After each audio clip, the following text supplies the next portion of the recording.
Mon livre donc étudie le besoin de croire selon trois axes. Le premier, c'est la question de la source et de la genèse du besoin de croire. Il s'agit d'examiner à la fois les sources affectives de ce qui peut conduire à la croyance et en même temps la représentation qu'on peut se faire de Dieu.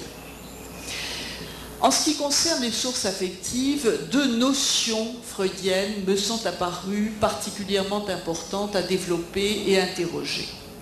La première est une notion qui est quelque chose qui tient donc de son dialogue avec l'écrivain français Romain Rolland, qui est la notion de sentiment océanique. Et là, le dialogue entre Freud et Romain Rolland est tout à fait intéressant dans la mesure où Freud finalement accorde à Romain Rolland que quelque chose comme un sentiment océanique existe, bien que lui, dit-il, ne le ressente pas, peut-être pas certain, mais enfin en tous les cas il le nie. Et Romain Rolland considère ce sentiment océanique, ou tente de persuader Freud que le sentiment océanique est la preuve d'un appel de quelque chose qui serait à l'extérieur.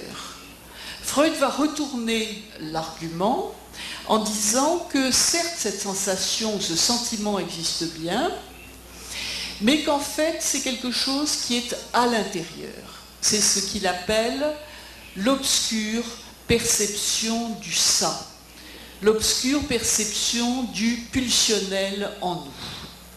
Donc cet argument amené par Romain Rolland va être retourné par Freud en disant que finalement c'est Dieu en nous, c'est le ça qui est en nous et c'est donc ce qui serait la cause de ce sentiment océanique. L'autre terme, c'est la notion de nostalgie. Je relis donc le texte freudien pour montrer comment, à la faveur de son dialogue avec Jung, Freud va évoluer d'une nostalgie qui est la nostalgie à l'égard de la mère, telle que le bébé, par exemple, peut la ressentir dans l'angoisse de séparation, à une nostalgie qu'il donne comme étant une nostalgie du père et de la protection par le père. Alors tout ça va de pair chez Freud avec ce qu'il reprend comme hypothèse des anthropologues de son temps, fondée donc sur le meurtre originel du père de la horde primitive et sur la culpabilité après coup qui va ériger en Dieu le père mort.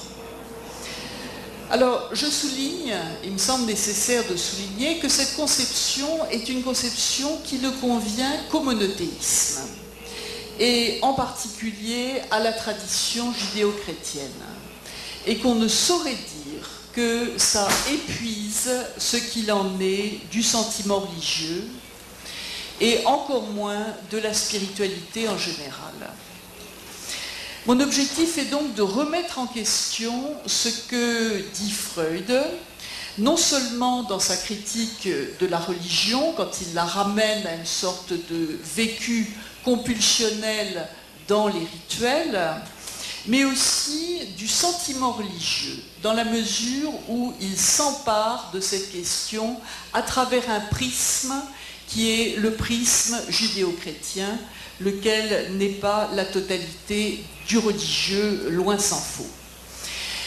Les religions, les sagesses orientales ont une relation au divin qui n'implique pas la culpabilité, et dans l'islam, la notion de Dieu ne se confond pas avec une référence à la paternité, par exemple.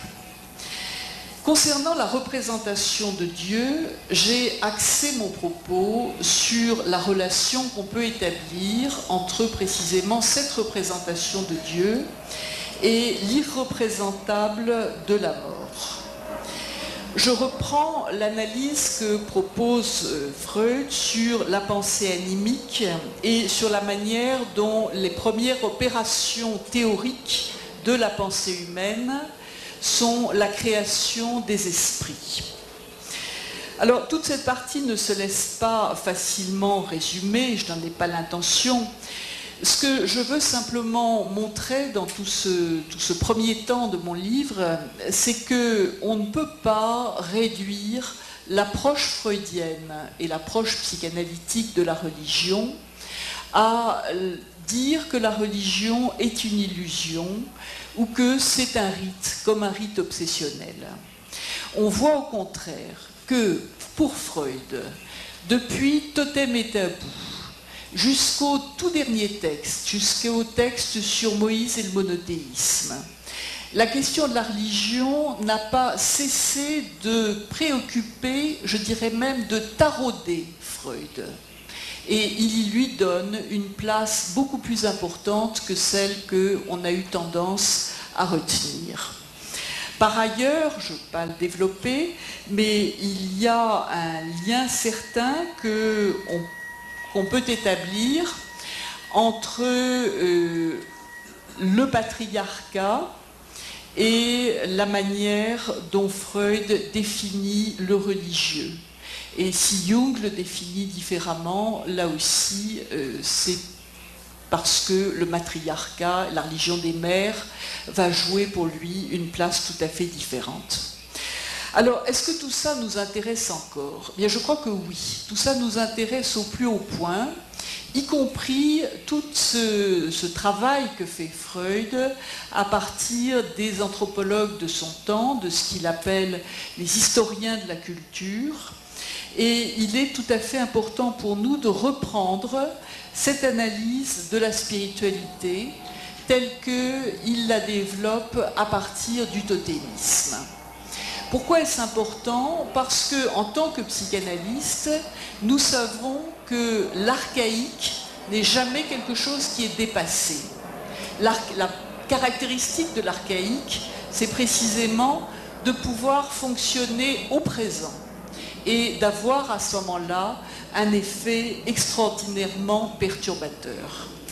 Il est donc nécessaire, je dirais, pour le courant de l'analyse, indépendamment de l'intérêt qu'on peut trouver à une réflexion théorique sur la religion.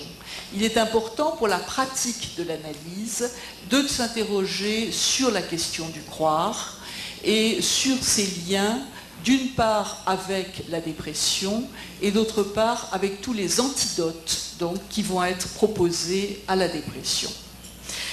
Alors, cette question justement des antidotes, c'est un peu celle qui est au centre de mon livre, que j'intitule « Les issues profanes et sacrées du besoin de croire ».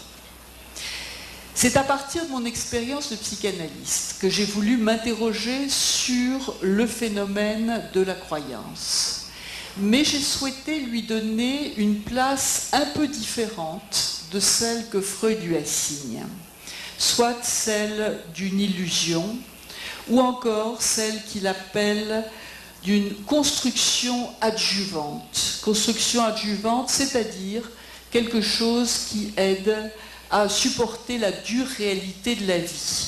Ce en quoi Freud est bien dans la lignée de ce qu'on appelle les philosophes du soupçon, qu'il s'agisse de Marx, de Nietzsche ou de Freud.